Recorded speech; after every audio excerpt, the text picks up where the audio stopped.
Всем привет! С вами Эми. Друзья,どこにあるのか誰も知らない謎の国、エミリア連邦大統領のエミです。こんにちは。ですね、今回も、前回に引き続き、旅人の織まこさんと三山さんとの対談をお送りしたいと思います。では前回の続きを、ご覧ください。どうぞ。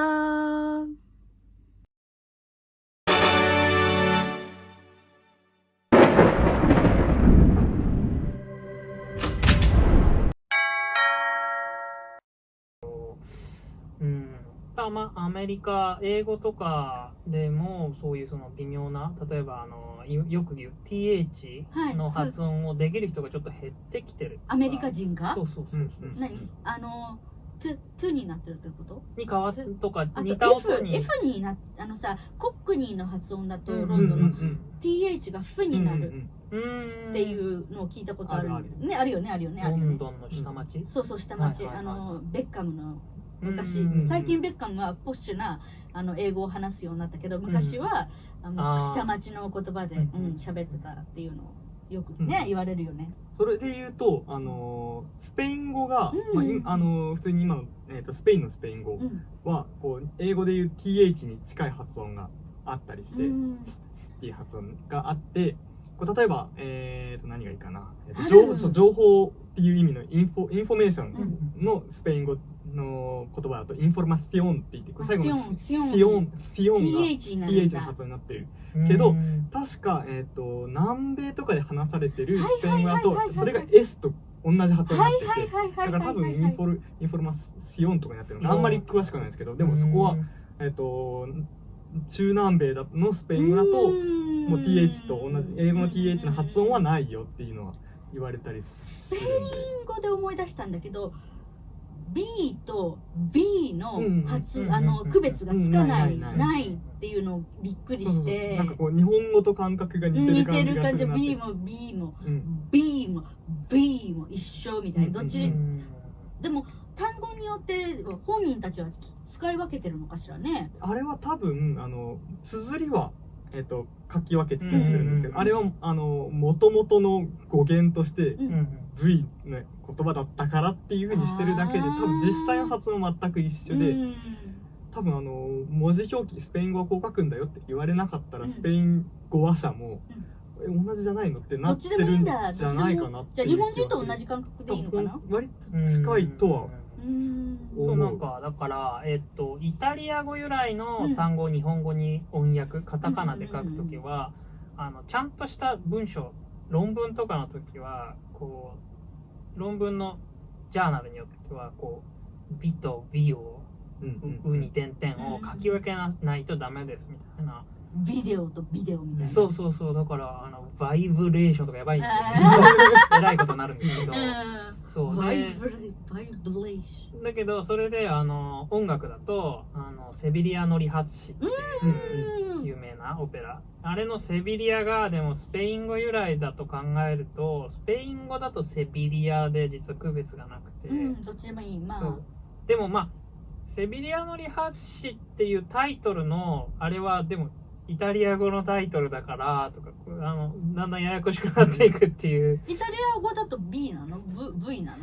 あれはイタリア人は、ヨーロッパは多分みんな結構そういうのが多いと思うんですけど、スペルを見てそれで自国の習慣の読み方で勝手に読むから。だからスペルは V の V なんだ。 V で書くんで、そこが変わるんじゃないかな。なるほどね。じゃあ日本人やスペイン人以外は V の発セビリア V になっちゃうわけね。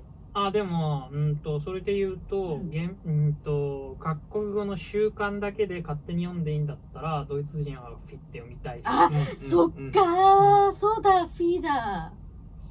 SEVI 自分で言い出してね。S セ E V I L R Lは1個か。今ちょっと検索してます。セビージャだよ。SEVILLA か。LL なんだ。うん LL だから多分スペイン語っぽく発音するとはいセビだし、うんリアじゃなくてイヤとかイヤとかに近い発音。セビリアセビージャ、セビージャセビージャとかセビーヤに近い発音になってるはず。ポルトガル語だと L がまたねになったりするよね。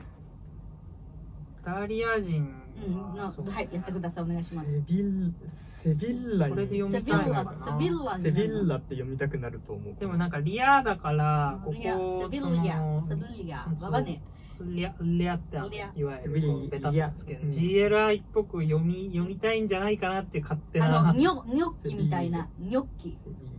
ほら食べるニョッキニョッキニョの発音じゃん。いやニョッキじゃん。リアって発音がね結構出てくるんですよねイタリアで。リア GL の発音。ラじゃなくてリア リアフランス語だとこれですよね LL で並べると2個目は新扱いですよね。